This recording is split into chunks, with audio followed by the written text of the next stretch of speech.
everyone, and welcome to the Saturday Surface Interval in association with extreme sports magazine Mpora. Now, when I first learnt to dive, I never had ambitions of becoming an instructor. It never seemed to be something that I'd ever really be interested in.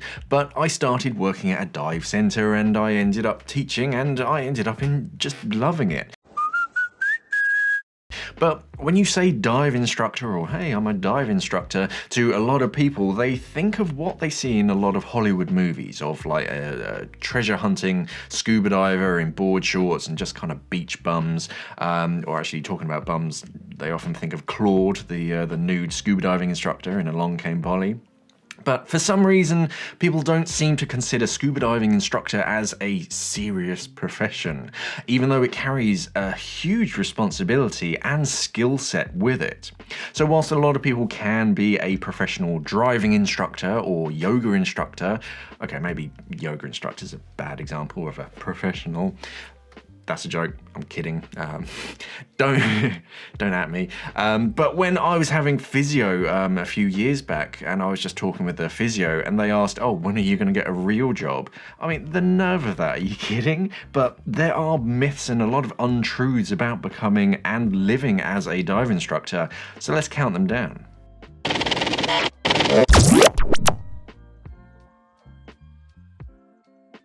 What most people see dive instructors doing is just a fraction of what we actually do. Our days start very early and they end quite late as well, and we're working all the time throughout.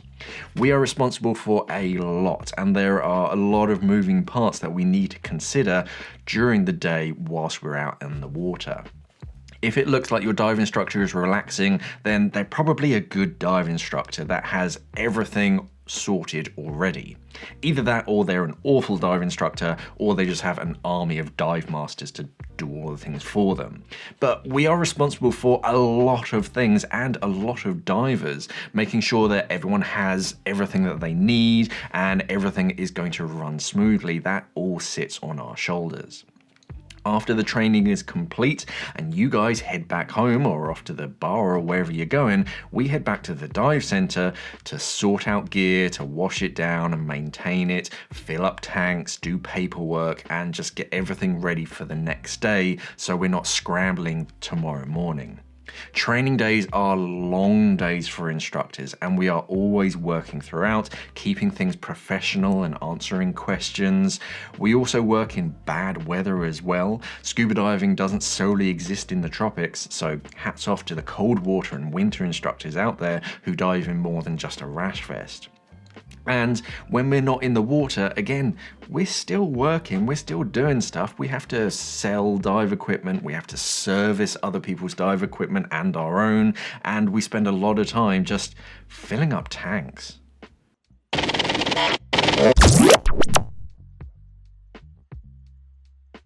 Being an instructor is both mentally and physically draining. If you don't have an army of dive masters, all of the dive equipment and gear is pretty heavy, and when you're in the water with all the gear on and helping other divers out, it's tough work. I know there are more physically demanding jobs in the world, but it's a touch more demanding than just sitting behind a desk and tapping away at a keyboard. And when the time comes, you need to be able to both mentally and physically to help another diver in distress whilst keeping the rest of the group calm and collected. We also have to know a lot about a lot of things. Most of us train for months or preferably years before becoming an instructor because we need to know and understand a vast range of things and to be able to answer questions about diving and the equipment and the environment, along with quite complicated biology, physics, and chemistry as well.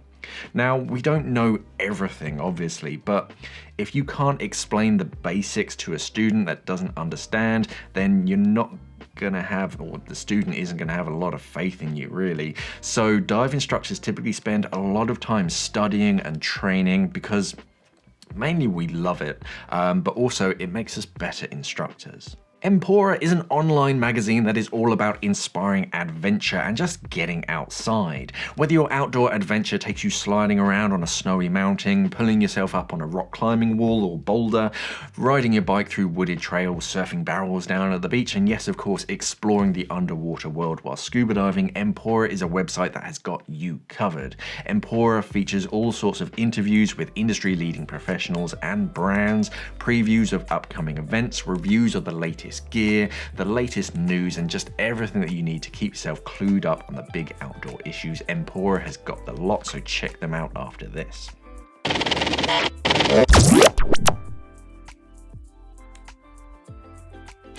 I wish I'd still be teaching if we made a lot of money, but no, the instructor paycheck isn't that amazing, but we often don't do it for the money. We do it because we love diving and we enjoy teaching others how to dive. And that can be one of the problems why a lot of instructors don't make a lot of money. We live in a really awkward time where customers are constantly just demanding cheaper prices and being cheaper than the next guy. Too many dive instructors and dive centers don't sit down at least once a year and seriously analyze their costs and update their prices so their prices stay steady throughout years.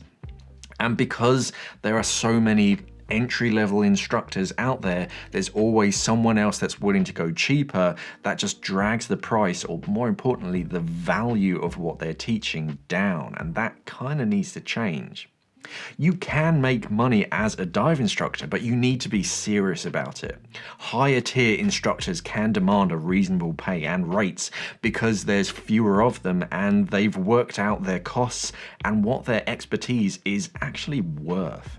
The important thing if you want to make money as a dive instructor is to almost separate yourself from the rest of the group of instructors so that prospective students can see you as a premium instructor who's worth spending a bit more money on, and then you can actually earn some more.